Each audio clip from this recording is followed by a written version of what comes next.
تو اس آیت میں اللہ بتلا رہا ہے کہ ڈیفالٹ جو سچویشن ہوگی وہ امن کی ہوگی، وہ پیس کی ہوگی، اور حضور نے جہاں کہیں پر بھی پیس کا لفظ آیا ہے، پیس کا موقع آیا ہے، حضور نے اس کو آگے بڑھ کر ایکسیپٹ کیا ہے۔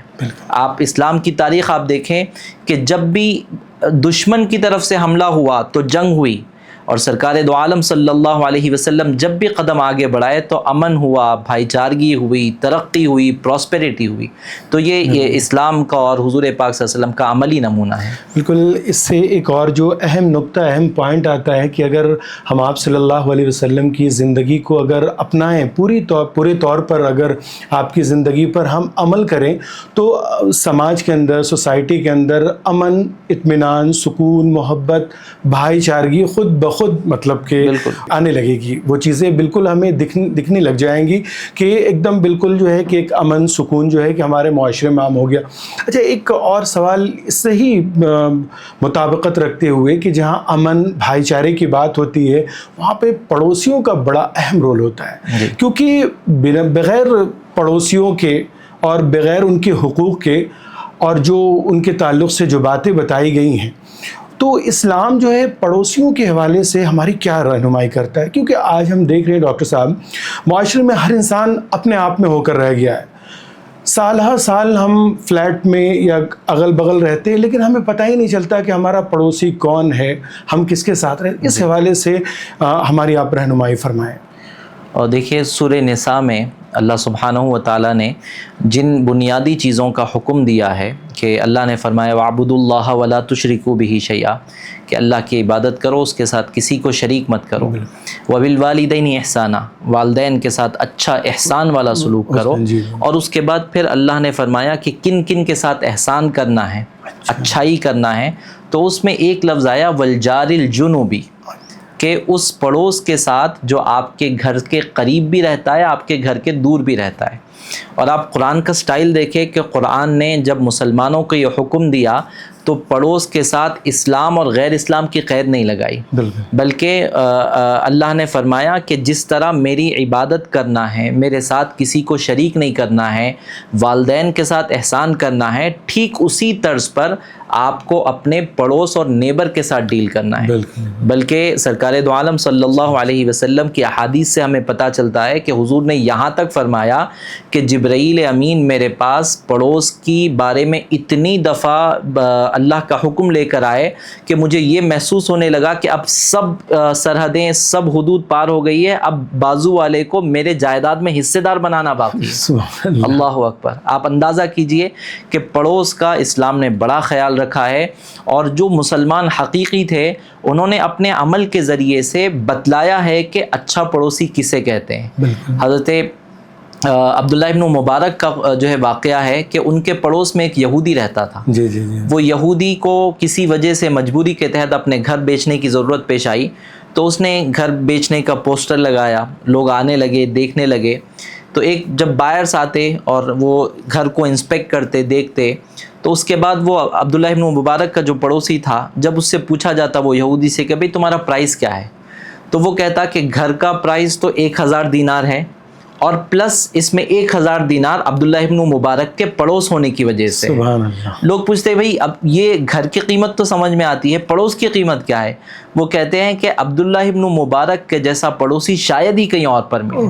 اور عبداللہ ابن مبارک یہ پڑوس کے ساتھ اچھا سلوک کیوں کرتے تھے؟ کیونکہ رسول اللہ صلی اللہ علیہ وسلم نے ارشاد فرمایا تھا۔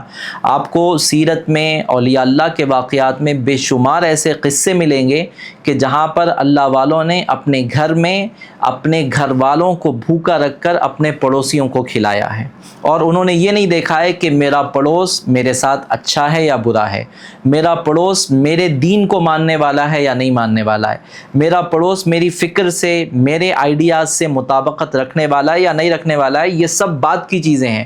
اس کا پہلا حق یہ ہے کہ اس کا گھر آپ کے گھر کے بازو ہے، اور امن قائم ہوتا ہے پڑوس کے ساتھ احسان کرنے سے۔ اور ورڈنگ آپ دیکھیں قرآن کی، قرآن یہ نہیں کہتا کہ وہ اچھا کرے تو آپ بھی اچھا کرو، احسان کا لفظ استعمال کیا ہے۔ احسان کا مطلب یہ ہوتا ہے کہ اگر آپ برا کریں تو احسان یہ ہے کہ میں 2 قدم آگے بڑھ کر آپ کے ساتھ اچھائی کروں۔ بالکل۔ تو یہ اسلام کے اخلاق ہے اور پڑوسیوں کے حقوق ہے جو اسلام نے ہم کو بتلائے ہیں۔ ڈاکٹر صاحب جیسے ابھی ہماری بات ہوئی جی جس میں ہم نے اسلامی طرز کے معاشرے کی بات کی کہ اگر معاشرتی طور پر کیا تبدیلیاں آئیں گی اگر ہم اسلام کو منوان قبول کر لیں، اور پھر جیسا کہ آپ نے کہا کہ جو ہمارے پڑوسی کے حقوق ہیں وہ اسلام نے کس طرح بیان کیے اور کیا مطلب اس کا طریقہ بھی جو بتایا اسلام نے کہ کیا طریقہ ہے۔ ایک سوال ذہن میں ہے کہ اگر ہم بالکل امن، بھائی چارہ اور معاشرے میں جو ہے کہ اپنے پڑوسیوں کا بھی حقوق ادا کریں، تو ایک جو مطلب ایک خیالی تصور جو ہے، ایک تصور جو ہمارے ذہن میں آتا ہے، جو ہم خیال، تو وہ کیسا معاشرہ ہوگا جو اسلام کو ہم اپنا کر کے جو اپنا ایک معاشرہ تشکیل دیں گے؟ دیکھیے، حضور پاک علیہ الصلوۃ والسلام نے عملی طور پر ایک ایسا معاشرہ وجود میں لا کر دکھایا کہ جس کی تمنا، جس کا خواب افلاطون دیکھا کرتا تھا، اور وہ یہ سمجھتا تھا کہ ایسا معاشرہ روئے زمین پر وجود میں نہیں آ سکتا کہ جہاں پر انسان اپنے نفس پر اتنا کنٹرول کر لے کہ اس سے کوئی برائی سرزد نہ ہو، اور ایک ایسا معاشرہ آ جائے کہ جہاں پر لوگ دوسروں کے حقوق کے لیے لڑنے لگے، وہ اپنے حقوق سے دستبردار ہو جائے۔ بھائی چارگی کی آپ نے بات کی، تو جب اسلام کے احکامات آ جاتے ہیں تو پھر بھائی چارگی کیسی بڑھتی ہے۔ آپ دیکھیں کہ جب مہاجرین مکے سے مدینے آئے اور حضور نے فرمایا کہ یہ آپ کے بھائی ہے جو بے یار و مددگار ہے، ان کے گھر نہیں ہے اور ان کا کوئی اب ٹھکانہ نہیں ہے، کوئی اسٹیبلش یہ لوگ نہیں ہے، تو لہٰذا آپ ان کی مدد کرو۔ تو آپ کو معلوم ہے، بڑا مشہور واقعہ ہے کہ ایک مہاجر کو جب ایک انصاری سے حضور نے ملایا تو اس انصاری صحابی نے اپنے مہاجر بھائی کے سامنے اپنا کاروبار رکھا، اپنا گھر رکھا۔ حد تو یہ ہے کہ ان کے پاس 2 بیویاں تھیں، تو شاید ہی تاریخ میں آپ کو ایسی مثال کہیں اور ملے گی کہ انہوں نے اپنی 2 بیویوں کو سامنے رکھ کر کہا کہ دیکھیے یہ میری 2 بیویاں ہیں، ان میں سے جو بھی آپ کو پسند ہو میں ان کو طلاق دے دیتا ہوں، آپ شادی کر کے اپنا گھر بسا لیجیے۔ تو ایک طرف یہ مطلب سیکریفائس کا یہ عالم ہے، تو دوسری طرف حضور نے جس جماعت کو مکے میں تیار کیا تھا، آپ اس کا بھی نظریہ اور اس کا بھی رویہ آپ دیکھیں کہ جب سامنے والے کی طرف سے اتنے آپشن ہیں اور اتنے آفر ہے کہ جس کو ٹھکرانا دنیا داری کے حساب سے آپ دیکھیں تو اس سے بہترین آفر نہیں ہو سکتا۔ لیکن حضور کی تربیت تھی، حضور نے ایک ایسا معاشرہ تشکیل دیا تھا کہ جہاں پر نفس کی کوئی جگہ نہیں تھی۔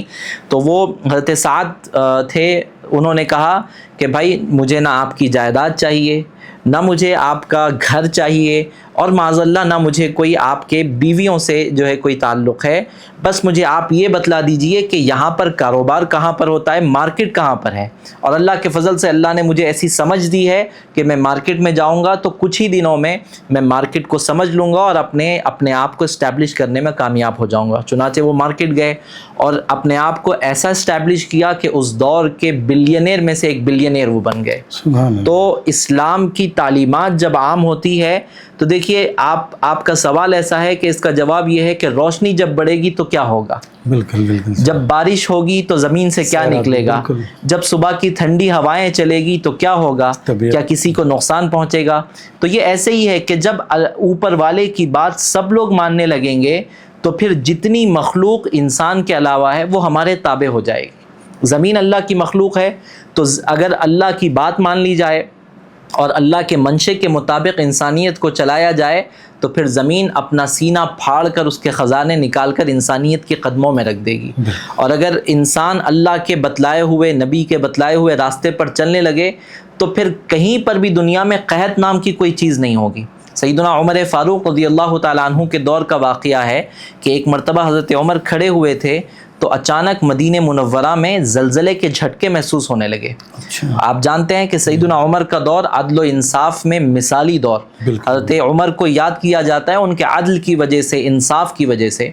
تو جب وہ اللہ کے دین کو قائم کر رہے ہیں تو ان کے پاس اتنی اتھارٹی تھی کہ جب زمین لرزنے لگی تو آج کی ٹیکنالوجی تو اس ریئیکٹر پر اس کے جھٹکے کے جو اثر ہے اس کو ناپنے میں لگ جاتی ہے، لیکن جب آپ اللہ کے فرمانوں پر عمل کرنے والے ہو جائیں، نبی کے مشن کو صحیح طور پر نافذ کرنے والے ہو جائیں، تو پھر آپ کو اللہ کی طرف سے یہ اتھارٹی ملتی ہے کہ حضرت عمر نے اسی زمین پر پیر مار کر کہا کہ اے زمین کیوں ہل رہی ہے؟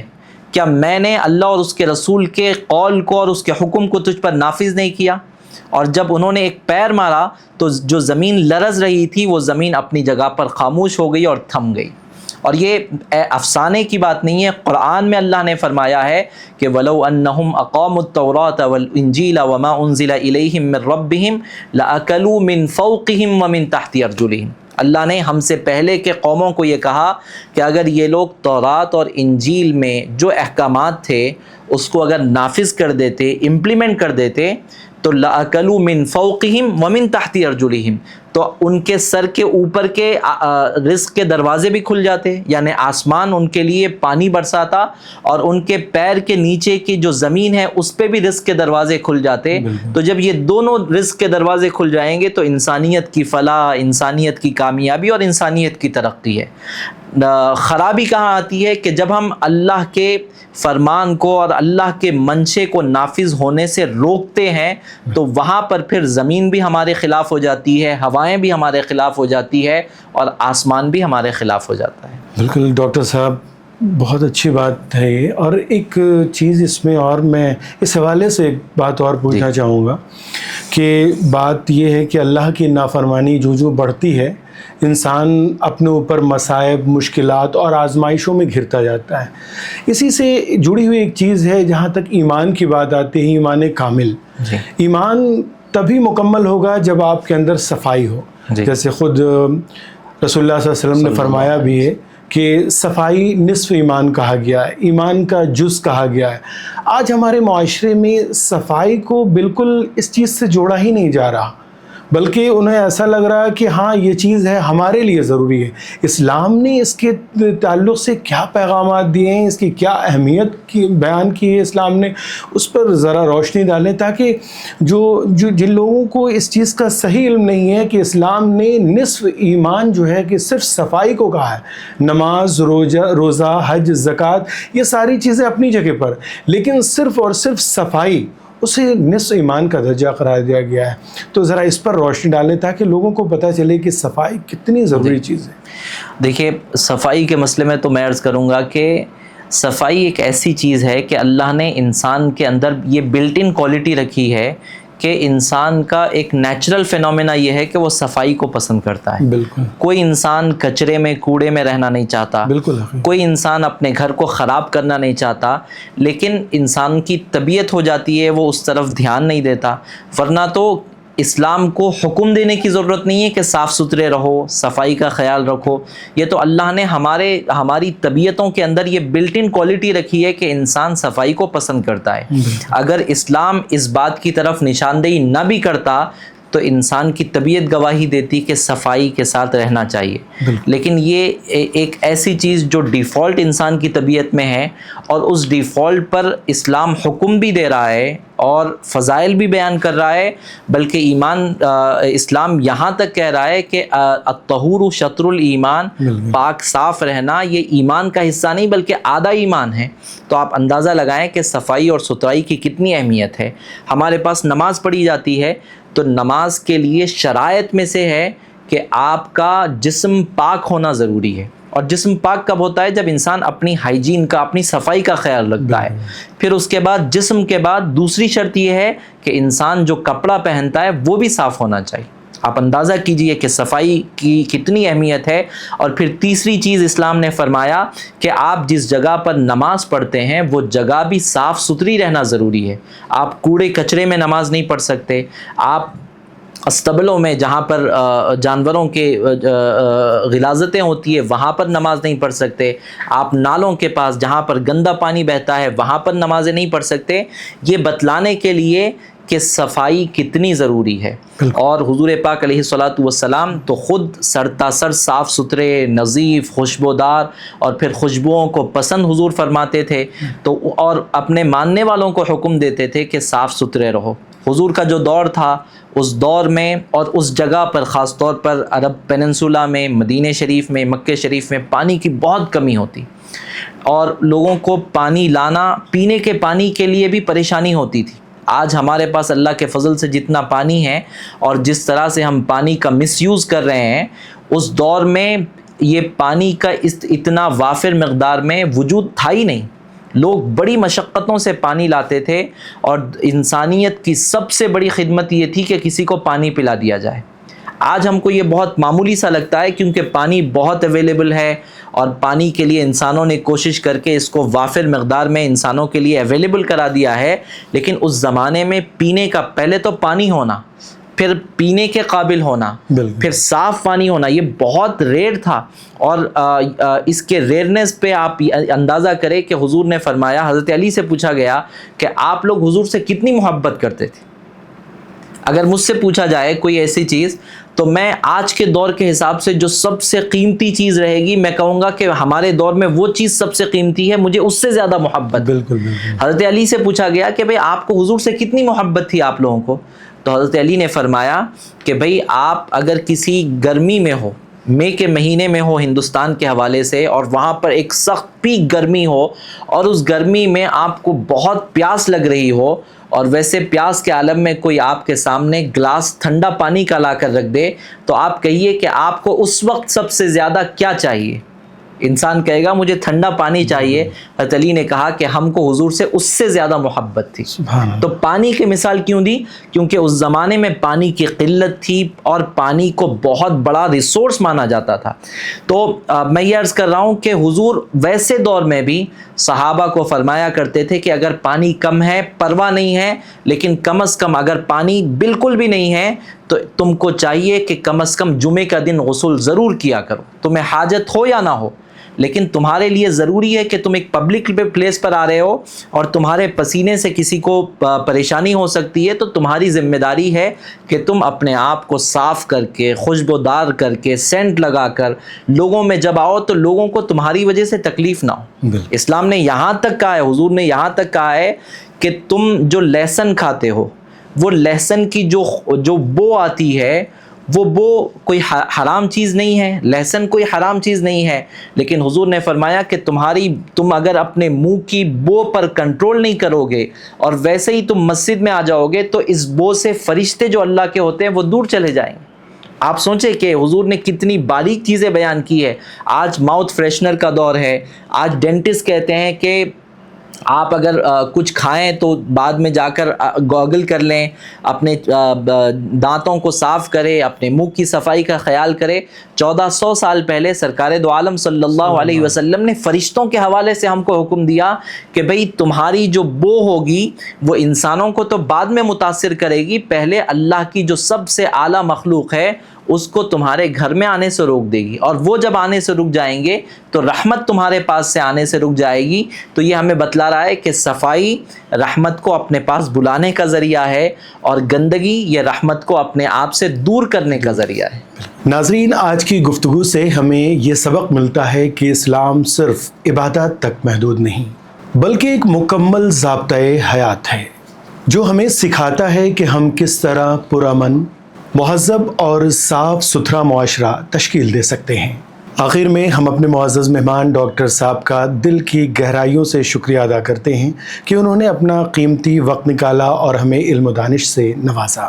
آپ سب سے گزارش ہے کہ ہمارے چینل میزان درائز کو لائک, شیئر اور سبسکرائب ضرور کر لیں تاکہ جو باتیں ہم نے آپ تک پہنچائی ہیں وہ اوروں تک پہنچ سکے. امید کرتا ہوں ہمارا یہ پروگرام آپ کو اچھا لگا ہوگا اور ہمارے ساتھ جڑے رہنے کے لیے بہت بہت شکریہ.